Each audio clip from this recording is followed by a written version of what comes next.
हाँ, तो इसमें हम लोग डिस्कस करेंगे स्क्रीनिंग इफेक्ट या शील्डिंग इफेक्ट क्या होता है, और उसके हिसाब से इफेक्टिव न्यूक्लियर चार्ज को डिस्कस करता है। ठीक है, तो जैसे कि न्यूक्लियस, हम जानते हैं न्यूक्लियस जो होगा उसके सबसे करीब में जो होगा पहला शेल होगा, पहले शेल के बाद दूसरा शेल आएगा, दूसरे के बाद तीसरा शेल आएगा, और शेल के अंदर सब शेल है, सब शेल के अंदर ऑर्बिटल्स है। ठीक है, तो जैसे कि न्यूक्लियस के सबसे करीब होगा 1s। ठीक है, 1s के बाद आएगा 2s आएगा, 2s के बाद जो होगा वो 2p आएगा, तो 2s और 2p जो है वो सेकंड शेल में हुआ। फिर उसके बाद 3s आएगा, 3p आएगा, 3d आएगा, वो थर्ड शेल में होगा। ठीक है, तो न्यूक्लियस से इस तरह से डिस्टेंस जो है वो ऐसे सबशेल्स का बढ़ता जाएगा।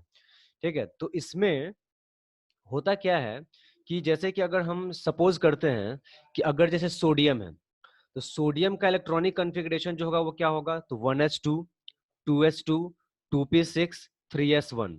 ठीक है, 2 2 4 6 10 1 11, ठीक है, ऐसे करके होगा, तो 1s2, 2s2, 2p6, 3s1 होगा। ठीक है, तो ये इसका इलेक्ट्रॉनिक कॉन्फ़िगरेशन होगा। तो इसका आउटर मोस्ट शेल कौन है, तो 3s1। ठीक है, आउटर मोस्ट शेल जो है वो कौन सा है, तो 3s1 है। ठीक है, तो होता क्या है कि आउटर मोस्ट शेल जैसे 3s है तो उसमें एक इलेक्ट्रॉन है, तो उस एक इलेक्ट्रॉन को आउटर मोस्ट का जो एक इलेक्ट्रॉन जो है, उस एक इलेक्ट्रॉन को अंदर का जो इलेक्ट्रॉन है, अंदर का जो इलेक्ट्रॉन है किसका, 1s का जो 2 इलेक्ट्रॉन है, 2s का जो 2 इलेक्ट्रॉन है, 2p का जो 6 इलेक्ट्रॉन है, तो ये सब इनर जो इलेक्ट्रॉन्स है, ये आउटर इलेक्ट्रॉन्स को क्या करता है, न्यूक्लियस से शील्ड करता है। ठीक है, न्यूक्लियस से शील्ड करने का, शील्ड का मतलब होता है एक तरह से प्रोटेक्ट करना। हम जानते हैं न्यूक्लियस क्या करता है, आउटर मोस्ट इलेक्ट्रॉन को अपनी तरफ खींचता है। जैसे ये न्यूक्लियस है, ठीक है, न्यूक्लियस जो है वो आउटर मोस्ट इलेक्ट्रॉन को अपनी तरफ खींचता है।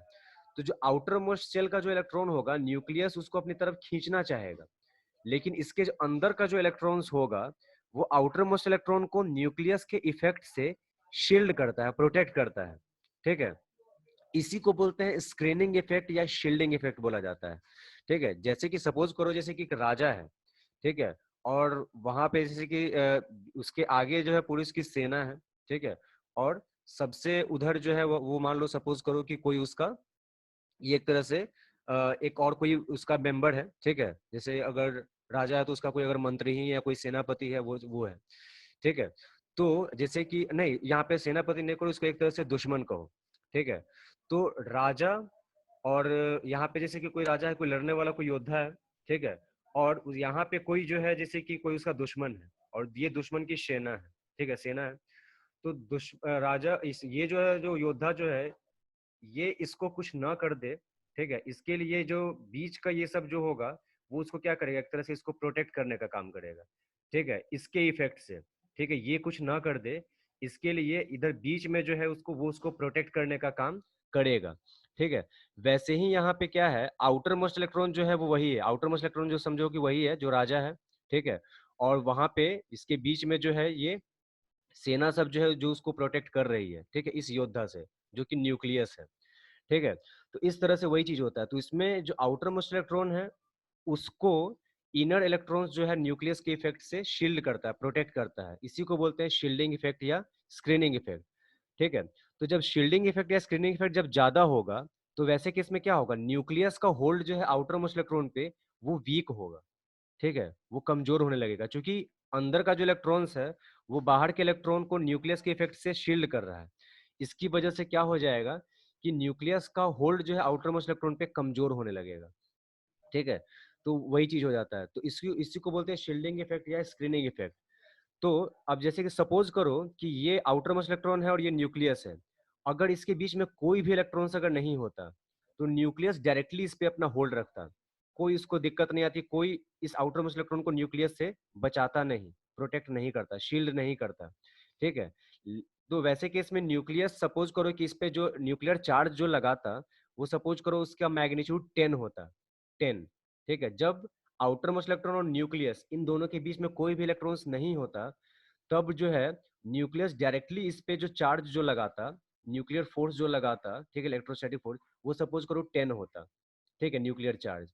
लेकिन जब अंदर का इलेक्ट्रॉन जब रहेगा तो वो तो शील्ड करता है, तो वैसे केस में उसकी वजह से क्या हो जाएगा, न्यूक्लियस जो है वो आउटर मोस्ट इलेक्ट्रॉन पे 10 नहीं लगा पाएगा न्यूक्लियर चार्ज। सपोज करते हैं कि वो लगा पाएगा 8 ही लगा पाएगा, ठीक है।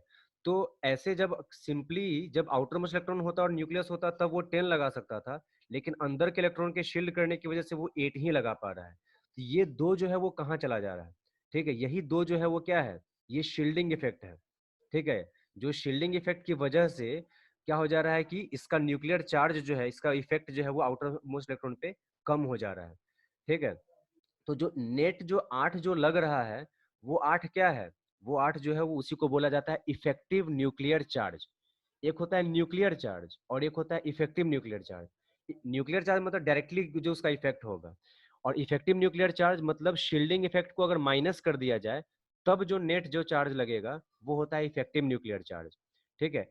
ऐसे अगर सिंपली न्यूक्लियस और आउटर मोस्ट इलेक्ट्रॉन होता तो 10 लगता, लेकिन सपोज करो कि शील्डिंग इफेक्ट की वजह से 2 कम हो जाएगा, तो ओवरऑल नेट न्यूक्लियर चार्ज क्या लगेगा, तो 10 - 2 यानी 8, ठीक है, तो यानी 8 लगेगा। तो ये जो 8 है यही क्या है, इफेक्टिव न्यूक्लियर चार्ज है। तो इफेक्टिव न्यूक्लियर चार्ज क्या होता है, तो जो न्यूक्लियर चार्ज जो होगा न्यूक्लियस का, उसमें से माइनस हो जाएगा शील्डिंग इफेक्ट या स्क्रीनिंग इफेक्ट, तब जो नेट चार्ज जो लगेगा, ठीक है, उसको बोला जाता है इफेक्टिव न्यूक्लियर चार्ज बोला जाता है। तो इफेक्टिव न्यूक्लियर चार्ज क्या है, तो न्यूक्लियस का जो आउटर मोस्ट इलेक्ट्रॉन पे जो नेट चार्ज जो लगता है शील्डिंग इफेक्ट स्क्रीनिंग इफेक्ट को माइनस करते हुए, उसको हम लोग बोलते हैं इफेक्टिव न्यूक्लियर चार्ज। यानी एक्चुअली में न्यूक्लियर चार्ज वही लग रहा है, ठीक है। तो इस तरह से एक कंक्लूजन भी हम निकाल सकते हैं, अगर हम इफेक्टिव न्यूक्लियर चार्ज को हम अगर समझे, ठीक है, तो इफेक्टिव न्यूक्लियर चार्ज को अगर हम समझ गए तो इससे कंक्लूजन क्या हम लोग निकाल सकते हैं कि अगर शील्डिंग इफेक्ट डोमिनेट करेगा, शील्डिंग इफेक्ट अगर डोमिनेट करेगा इफेक्टिव न्यूक्लियर चार्ज से, तो वैसे केस में आउटर मोस्ट इलेक्ट्रॉन पे होल्ड जो होगा न्यूक्लियस का ओवरऑल क्या हो जाएगा, कम हो जाएगा, ठीक है। तो वहां पे आउटर मोस्ट इलेक्ट्रॉन पे वो होल्ड जो है वो कम होने लगेगा।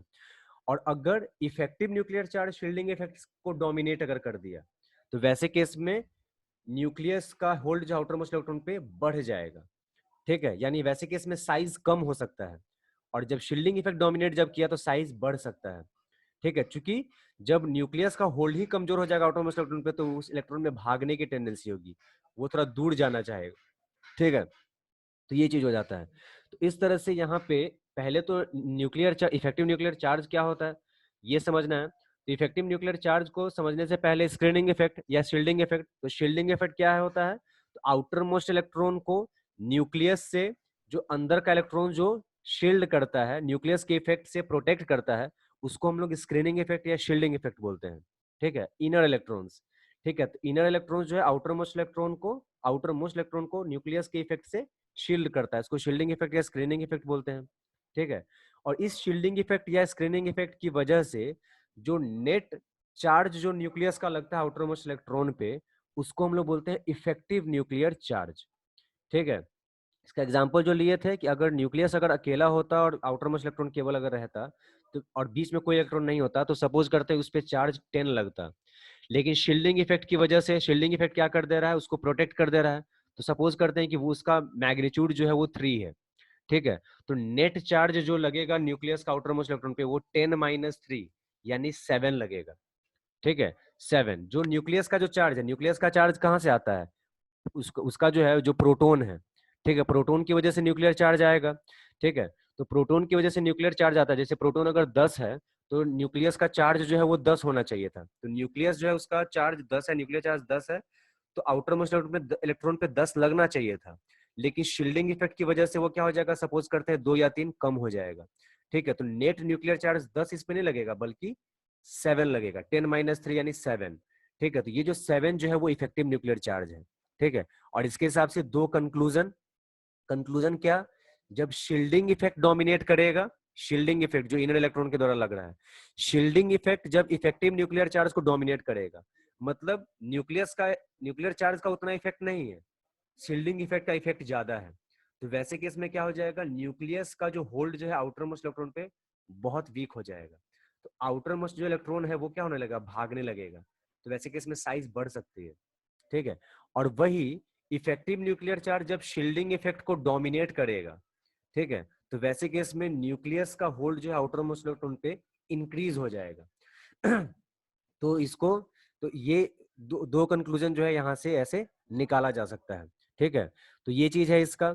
ये शील्डिंग इफेक्ट क्या होता है, स्क्रीनिंग इफेक्ट क्या होता है, इफेक्टिव न्यूक्लियर चार्ज क्या होता है, और उसके हिसाब से ये जो दो कंक्लूजन बताए हैं, ये अगर अच्छे से अगर समझ में अगर आएगा, तो हम लोग जो पीरियोडिक क्लासिफिकेशन ऑफ एलिमेंट्स अगर पढ़ेंगे, उसमें जो है लेफ्ट टू राइट जाने पर हम जानते हैं कि साइज डिक्रीज होता है, टॉप टू बॉटम आने पर साइज जो होता है वो इंक्रीज होता है। ठीक है, और भी कुछ आयनाइजेशन एनर्जी का ऑर्डर वगैरह सब जो होता है, तो वो सब हम लोग को अच्छे से समझ में आ सकता है।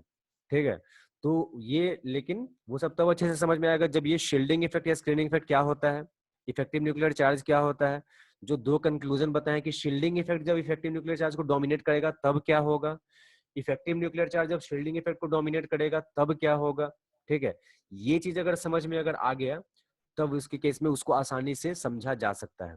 ठीक है, तो 10th तक जो हम लोग जो समझे थे वो खाली ऐसे सिंपली समझे थे कि साइज घटने का ऑर्डर जो हम लोग समझे थे वो न्यूक्लियर चार्ज के हिसाब से हम लोग समझे थे, वो सब याद आप लोगों को होगा ही। लेकिन इसमें जो है वो हम लोगों को समझना है चार्ज, ये जो साइज का ऑर्डर सब जो देखना है, वो सब हम लोग को देखना है, ये effective nuclear charge, shielding effect, ये सब की वजह से ये सब बहुत अच्छे से समझ में आना चाहिए। यहाँ पे तो 11th में काम आएगा, उससे भी ज्यादा काम आएगा 12th वाले में।